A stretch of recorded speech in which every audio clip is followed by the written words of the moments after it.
Graffiti on walls has become a multi-million-dollar problem in cities all across America. But in Paterson, New Jersey, a group of young artists are doing something about it by turning graffiti into works of art on canvas. This painting was created by former graffiti crew leader Scott. Another crew leader, Mitch, made this creative work. They were bitter rivals who were brought together by Ralph Gomez, director of the Inner City Ensemble, a group that has received national acclaim for dance and drama.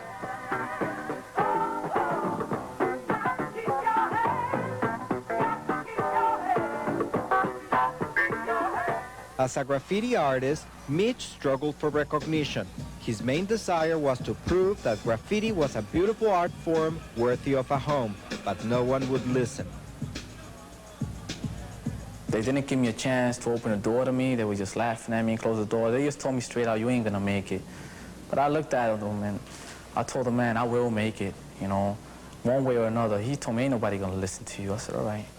But Ralph Gomez listened and created a warm relationship. Well, Ralph Gomez, he's meant to me a lot. I never want to really show Ralph Gomez my feelings, but there will be the day that it will. I just don't like crying in front of nobody, but one day he really made me cry. The reason is why, because he treated us like somebody. He treated us like it was our father, and his sights were ours. He always looks out for us. And he will always tell us, I will never cheat you, and I will always be honest with you. If we can't be honest, well, the project will never continue. The project was very simple. Mitch brought 6 of his crew members and signed a special contract with Ralph Gomez.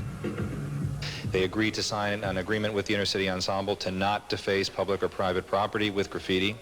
And they put the first art show together. About 300 people came. They sold over $1,400 in work, and it was a big success.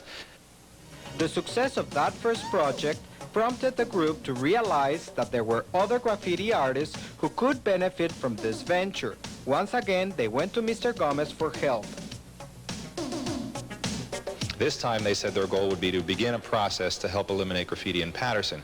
I asked them, I said, well, that's quite an ambitious goal. Who would we need to have on our side in order to accomplish that goal? And they mentioned that they had a rival street crew who were doing graffiti that they were having a lot of problems with. There were some street fights. That crew was led by Scat. The original group was led by Mitch and his partner Soap. I asked them if they would be interested in including Scat and his people, and they said yes, but they would by no means go to Scat themselves and invite them into the project. At which point I suggested that I would be willing to be a mediator, and they agreed to allow me to play that role. So I went and found Scat out into the community and talked to him about the project, and at first he was very suspicious and he was untrusting because he didn't know who I was. But I guess I did a pretty good job that day because I convinced him to come to the Inner City Ensemble just for a meeting. So Scat came with his crew, Mitch was there with his crew, and we had a meeting, and boy, the atmosphere was tense. You could cut the tension with a knife in the air.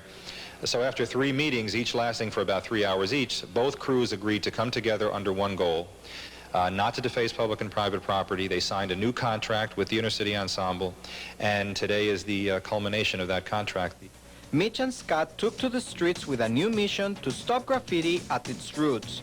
They offered young artists an opportunity to become a part of their project, but community acceptance was not immediate. I tell the guys, you know, that sometimes we're painting out there and like people will come up there and they'll walk by and they'll start laughing and say, look at this guy painting the walls, this and that. But you know, that discouraged them a little, but then I said to them, don't get discouraged because, you know, in the long run it'll pay. You know, you're the people that's gonna get recognized, not them. They're gonna be in the street all their life. You're not. You could get somewhere with your talent. You just gotta express it in the right way. With the little money they made from endorsements, they were able to clean entire blocks in their neighborhoods. Grocery stores, supermarkets, and schools, thus gaining recognition from the city and the community, something they had not experienced before. Es como comparar el cielo con la tierra para como estaba antes. Me siento muy orgulloso de estos muchachos, haber hecho trabajo por Paterson, el cual lo necesitamos para que el vecindario se vea mucho mejor. The young artists also helped boost business in their neighborhood with art masterpieces on walls. Well, it attracted a lot of attention. And brought in a little more business. A lot of people's coming in and looking at it and admiring it and things like that. Today, the youngsters are being acknowledged in newspapers and national television.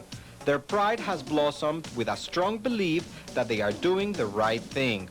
Contracts for their skills have come from government offices and cities as far away as Chicago and Dallas.